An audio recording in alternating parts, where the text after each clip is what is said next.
அஸ்ட்ரோசைன் channel வாயிலாக உலகெங்கும் வாழ்ந்து கொண்டிருக்கும் சகோதர சகோதரிகளுக்கு அன்பார்ந்த வணக்கங்கள் மற்றும் வாழ்த்துக்கள். இன்றைய பதிவு வைகாசி மாத ராசி பலன்கள்.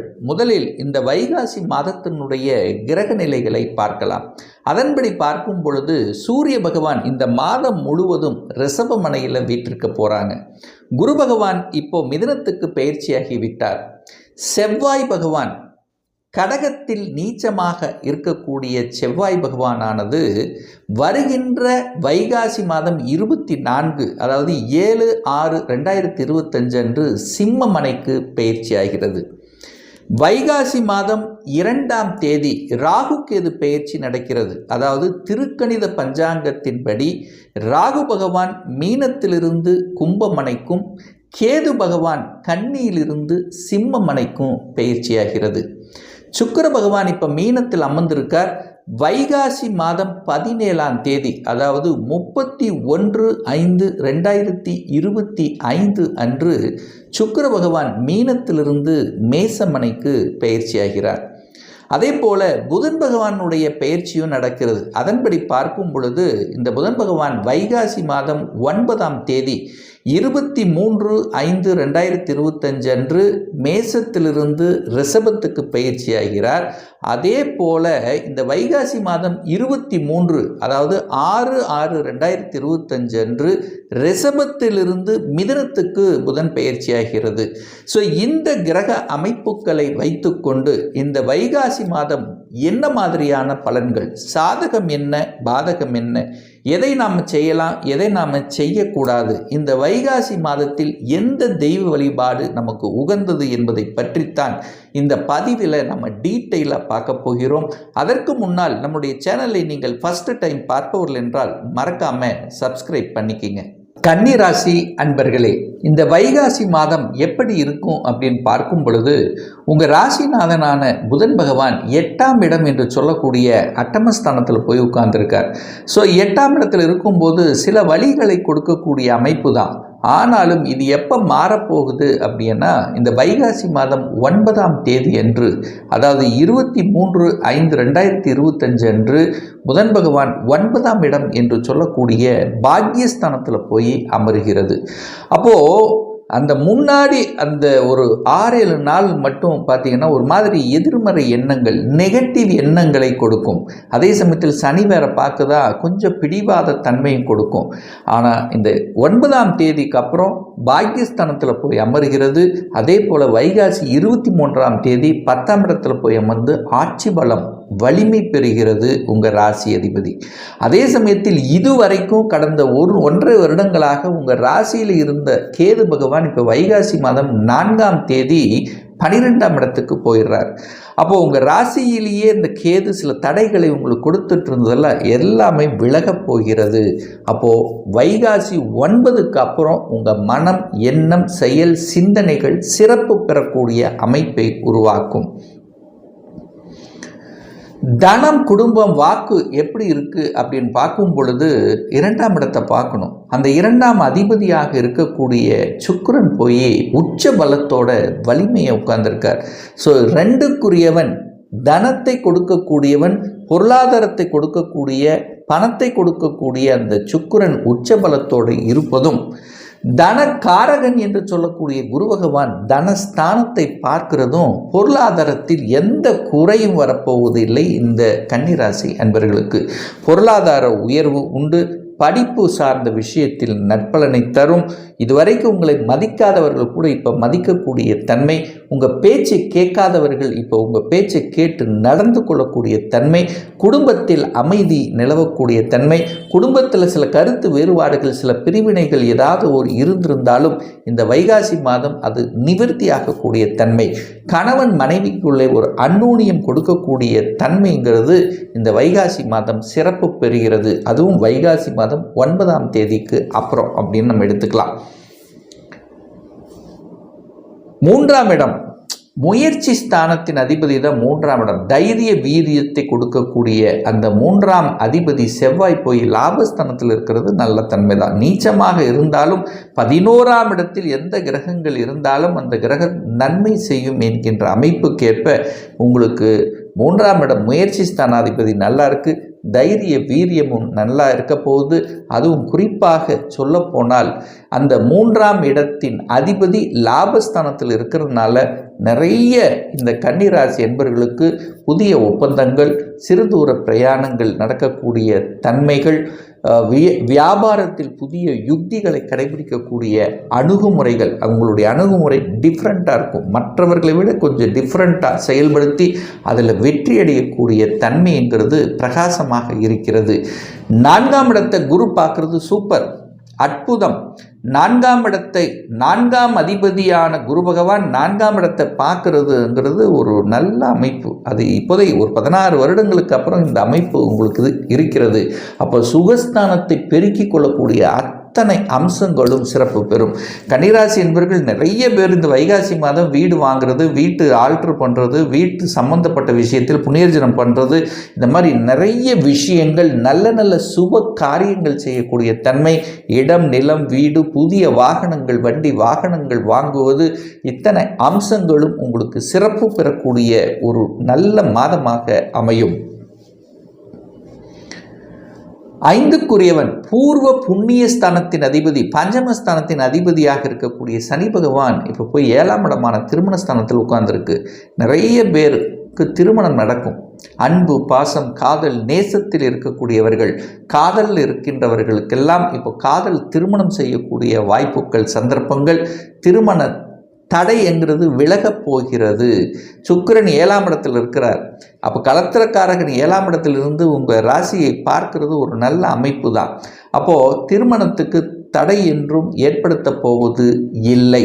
அப்போ திருமண காரியங்கள் நடக்கும். கூட்டாளிகள் மூலமாக அனுகூலங்கள் ஏற்படுத்தும். நிறைய கன்னிராசி என்பவர்கள் ஏதாவது ஒரு தொழிலை செய்யலாம் அப்படிங்கிற எண்ணங்களை கொடுக்கும். ஏற்கனவே ஒரு வேலையில் இருக்கிறீங்கன்னா இப்போ ஒரு அடிஷ்னலாக எதையாவது ஒன்று செய்யலாமே, தன்னுடைய வருமானத்தை கூட்டலாமே அப்படிங்கிற தன்மை இருக்கும். ஏன்னா குரு சுக்கிரன் 2 பேரும் தனஸ்தானத்தை, அந்த சுக்கிரன் போய் உங்கள் ராசியை பார்க்குறதும், குரு தனஸ்தானத்தை பார்க்குறதும், இந்த 7ஆம் இடத்துல சுக்கிரன் அமர்ந்திருக்கிறதும், எதையாவது ஒன்று செய்யணுங்கிற புதிய தன்மைகள், புதுசாக எதையாவது ஒன்று பண்ணணுங்கிற தன்மையை கொடுக்கும். அதையும் ஈடுபடுத்துவீர்கள். 8ஆம் இடத்துல புதன் முதல் 9 நாள் மறைந்த புதன் நிறைந்த அறிவு. ஸோ அறிவுக்கு இந்த கன்னிராசி என்பவர்கள் நிறைய பேர் அறிவுபூர்வமாக செயல்படக்கூடிய சிந்தனை இருக்கின்றவங்க. ஏன்னா புதனுடைய ஆதிக்கத்தில் பிறந்தவர்கள் அல்லவா. இப்போ மறைந்த புதன் நிறைந்த அறிவு, புதுசாக கண்டுபிடிக்கக்கூடிய தன்மைங்கிறது இருக்குது. விடை கொடுக்காத, அதாவது குறிப்பாக ஐடி துறையில் இருக்கக்கூடிய கன்னிராசி என்பவர்களுக்கு ஒரு சிலருக்கு விடை கொடுக்கல, ஒரு ப்ரோக்ராம் கரெக்டாக வரல அப்படின்னு சொல்லிட்டு ஒரு மாதிரியான அழுத்தம் ப்ரெஷரோடு இருக்கின்றவர்கள் அதுக்கு விடை கிடைக்கக்கூடிய ஒரு மாதமாக இந்த வைகாசி மாதம் அமையப்பெறும்.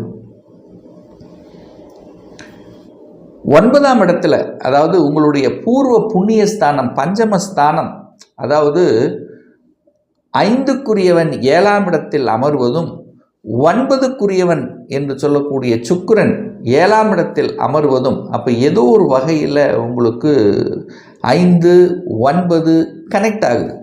ஸோ அந்த 5, 9 கனெக்ட் ஆனாலே இயற்கையாகி அந்த இறைவனுடைய அனுகிரகம்ங்கிறது உண்டு. குலதெய்வத்தினுடைய ஆசீர்வாதம் என்பது உண்டு. நிறைய பேர் குலதெய்வத்துக்கு சென்று வரக்கூடிய பாக்கியத்தை கொடுக்கும். போயிட்டு வர்றது இன்னும் சிறப்பு பெறும் அப்படிங்கிறத நான் சொல்கிறேன். இஷ்ட தெய்வ வழிபாடு, குலதெய்வ வழிபாடு, யாத்திரைகள் செல்வது, இது எல்லாமே சிறப்பு பெறக்கூடிய தன்மை இருக்குது. அரசு சார்ந்த விஷயத்தில் அனுகூலத்தை கொடுக்கும், அட்மினிஸ்ட்ரேஷனை கொடுக்கும். சூரியன் 9ஆம் இடத்துல இருக்கிறது ஒரு நல்ல தன்மை.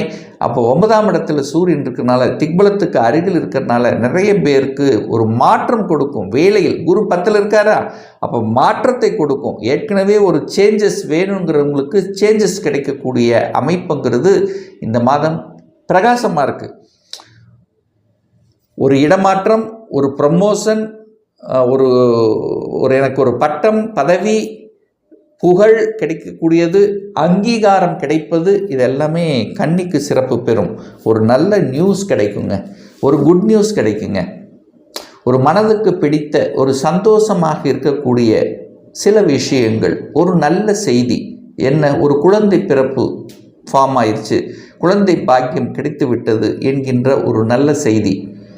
அல்லது ஒரு திருமணம் ஃபிக்ஸ் ஆகிவிட்டது என்கின்ற ஒரு நல்ல செய்தி, ஒரு வேலை மாற்றத்தில் ஒரு ப்ரமோஷன் கிடைத்து விட்டது என்கின்ற ஒரு நல்ல செய்தி, வெளிநாட்டுக்காக நான் ஒரு வெளிநாட்டு வேலைக்கு வெளிநாட்டு போகணும் அப்படின்ட்டு இருக்கிறவங்களுக்கு அது கிடைத்து அதனால் ஒரு சந்தோஷம் அனுபவிப்பது, இப்படி நல்ல நல்ல குட் நியூஸ் கிடைக்கக்கூடிய ஒரு மாதமாக இந்த கன்னிக்கு அமையுங்கிறதுல எந்த மாற்று கருத்தும் இல்லை. இந்த ராகுகேது பயிற்சியும் பார்த்திங்கன்னா இந்த வைகாசி மாதம் 4ஆம் தேதி இருக்குது. அப்போது இதுவரைக்கு ராகு 7ஆம் இடத்திலிருந்து கேது ராசியிலிருந்து சில வகை தடைகளையும் திருமணம் விஷயத்தில் சில குளறுபடிகளையும் சில தடைகளை கொடுத்து கொண்டிருந்த அந்த ராகு இப்போ 6-12ஆம் அச்சுக்கள் இருக்கிறது ஒரு நல்ல தன்மை. ஸோ ராகு கேதுக்களால் இந்த கன்னிக்கு இனிமேல் நல்லது நடக்கக்கூடிய தன்மை தான். நல்ல ஞானோதயத்தையும் அதாவது ராகுங்கிறது வெளிநாடு, அந்த வெளிநாட்டு சம்பந்தப்பட்ட நிகழ்வுகளை ஒரு நல்ல தன்மையை கொடுக்கும். 6ஆம் இடத்தில் ராகு இருக்குது, எதிரி தொல்லைகளை ஒழித்து விடுவார். இதுவரைக்கும் உங்களுக்கு எதிரியோடு போராடி ஒரு மாதிரியான தன்மை இருந்தவர்கள், எதிரி தொல்லையோடு இருந்தவர்களுக்கெல்லாம் இப்போது அதை வீழ்த்தி விட்டு அந்த எதிரி தொல்லை இல்லாத தன்மைக்கு இந்த கன்னி செயல்படுது அப்படிங்கிறதுல மாற்று கருத்தில்லை. ஒரு நல்ல தெய்வ வழிபாடு அப்படின்னு எடுத்துக்கொண்டால் புதன்கிழமை என்று பெருமாளை சென்று வழிபடுவது கன்னிக்கு அனைத்து விதத்திலும் மேன்மையை உருவாக்கும். இப்போ நான் சொன்னது கோச்சார ரீதியாக இந்த வைகாசி மாதத்துக்குரிய ஒரு பொதுவான பலன். இந்த ராசி நட்சத்திரத்தில் பார்த்தீங்கன்னா பல கோடிக்கணக்கான பேர் இருப்பீங்க. எல்லாருக்கும் ஒரே பலன்னா நிச்சயம் இல்லை. ஏன்னா ஒவ்வொருத்தரும் டிஃப்ரெண்ட், ஒவ்வொருத்தருடைய ஜாதக அமைப்புகளும் வேறும், தசாபுத்திகளும் வேறுபடும். ஸோ இந்த வருடத்தில் பார்த்தீங்கன்னா சனிப்பெயர்ச்சி நடந்து முடிஞ்சிடுச்சு, குரு பயிற்சியும் நடக்க விட்டது, ராகுகேது பயிற்சியும் நடக்க இருக்குது. ஸோ இந்த 3 வருடாந்திர கிரகங்களினுடைய பயிற்சி இருக்குது. அப்போது குரு எப்படி இருக்கார், ராகு கேதுக்கள் உங்கள் ஜாதகத்தில் எப்படி இருக்குது, சனி உங்கள் ஜாதகத்தில் எப்படி இருக்கும், இதை பொறுத்து அதனுடைய பலன்கள் நிச்சயமாக வேறுபடும். ஒரு துல்லிய பலன் வேணும். இந்த 2025 சொந்த தொழில் செய்வதற்கான விதி கொடுப்பினை நம்முடைய ஜாதகத்தில் இருக்கா? அப்படி இருக்கக்கூடிய பட்சத்தில் எப்போ நம்ம சொந்த தொழிலை செய்யலாம்? எந்த கோர்ஸ் படிப்பதற்கான விதி கொடுப்பினை நம்முடைய ஜாதகத்தில் இருக்குது. அப்போ எந்த கோர்ஸ் எடுத்து படிப்பது சிறந்தது, நம்முடைய ஃப்யூச்சர் நன்றாக இருக்கும். இதுவரை திருமணம் தடைபட்டு கொண்டிருக்கு, எப்போ தான் நமக்கு திருமணம் நடக்கும்? குழந்தை பாக்கியம் எப்போ நமக்கு கிடைக்கும்? எப்போ நான் வீடு கட்டுவேன்? எனக்கு எப்போ ப்ரமோஷன் கிடைக்கும்? இது போன்ற கேள்விகளுக்கு துல்லியமான பதிலை நம்மால் கூற முடியும். ஒரு பர்சனல் கன்சல்டேஷன் எடுத்துக்கணும், ஒரு சுய ஜாதகம் பார்க்கணும் என்று விருப்பப்படும் அன்பர்கள் டிஸ்பிளே தெரியக்கூடிய நம்பருக்கு வாட்ஸ்அப் மூலியமாகவோ ஃபோன் கால் மூலியமாகவோ தொடர்பு கொண்டு நேரடியாகவோ அல்லது ஆன்லைன் மூலமாகவோ கன்சல்டேஷன் எடுத்துக்கலாம். நம்முடைய அலுவலகம் கோயம்புத்தூரில் அமைந்துள்ளது. அதாவது கோயம்புத்தூரிலிருந்து மேட்டுப்பாளையம் செல்லும் வழியில் வெள்ளக்கிணர் பிரிவு பக்கத்தில் அன்னபூர்ணா ஹோட்டலுக்கு அருகில் அமைந்துள்ளது. நேரடியாக தொடர்பு கொள்பவர்கள் ப்ரியர் அப்பாயின்மெண்ட் வாங்கிட்டு நேரடியாக கன்சல்டேஷன் எடுத்துக்கலாம். இந்த பதிவு நிச்சயமாக ஏதாவது ஒரு ரூபத்தில் உங்களுக்கு யூஸ்ஃபுல்லாக இருக்குங்கிறதுல எந்தவித மாற்று கருத்தும் கிடையாது. இந்த ராசி நட்சத்திர நேயர்கள் அனைவரும் வாழ்க வளர்க வளம் பெறுக என்று எனது வாழ்த்தினை தெரிவித்து கொண்டு விடைபெறுகிறேன். நன்றி, வணக்கம், வாழ்த்துக்கள்.